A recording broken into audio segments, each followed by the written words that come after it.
The best way to decide if a concept is fully developed is to read it through with fresh eyes when you've completed it. Do you feel like it's missing something? You gotta ask yourself. Have your friends or your family read it, make comments on it. It's a good idea to have a non-hypnosis person read it because they will give you some wonderful insight about whether it feels true without getting hung up in technique. You know, you give something to a hypnotist or a hypnotherapist, and they're going to read it and go, "Wow, what a great technique! I'm going to have to use that technique." You know, or so give it to someone who isn't thinking about what the result of the script, excuse me, is going to be. Have them read it just to give you an insight as to whether it feels like everything's there. Okay? You don't want that technique muddying up the process. You know? We also, in the process, I touched on this earlier, is, and it's part of the whole idea that these scripts that we develop are not for reading to our clients.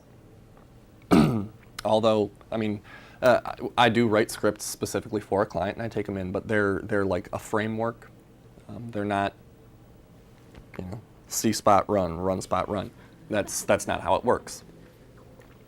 The point of writing scripts is to learn where your strengths and weaknesses lie in creating an atmosphere of words that is conducive to achieving well-being.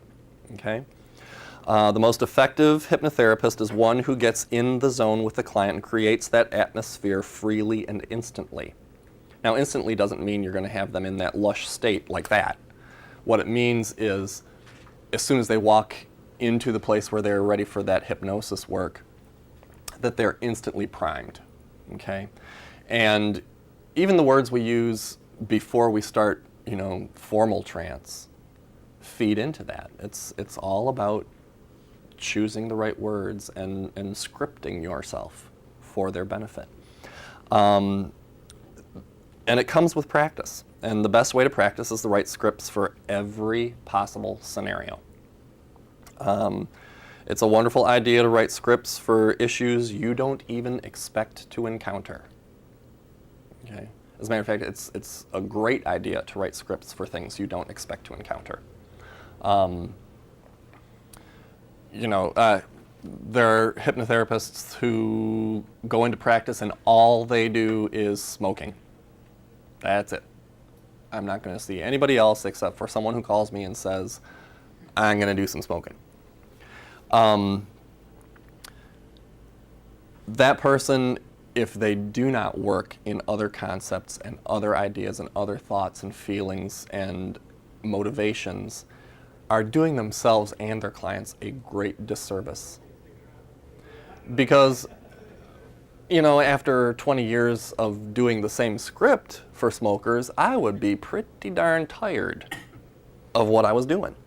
You know, even though I love what I do, I don't want to say that same 45-minute script, you know, 50,000 times over the span of 20 years. Not going to do it. So if you are focused on one area in your practice, certainly expand into writing other stuff. And heck, if you're good at it and you still want to do the focusing on the smoking, sell your scripts. You know, there's a little side gig for you. So it not only develops things you can constantly evolve what you're doing for smokers. You can work with specific types of smokers, people who smoke for stress, come to me for this certain way that I deliver my script. People who smoke because it's their friend or you know whatever, come and see me with this script. People who smoke because it makes them cool, come to me for that script. You know, you gotta work it all. And so it's really important to do that. You know, you need to keep your mind jumping, and it's going to actually pay off for you. There are many people who use scripts all the time. I am aware of hypnotists who have people come in and they work with scripts. Some people use them periodically, some people never use them. There's no right or wrong way. It's just my personal opinion that if you get locked into strictly using scripts, you're cutting out benefit for your clients. So I recommend that you get in the habit of, if you use even framework scripts, be comfortable with not using them. That's what this is all about. Ultimately, you can use a script as long as your clients are achieving what they desire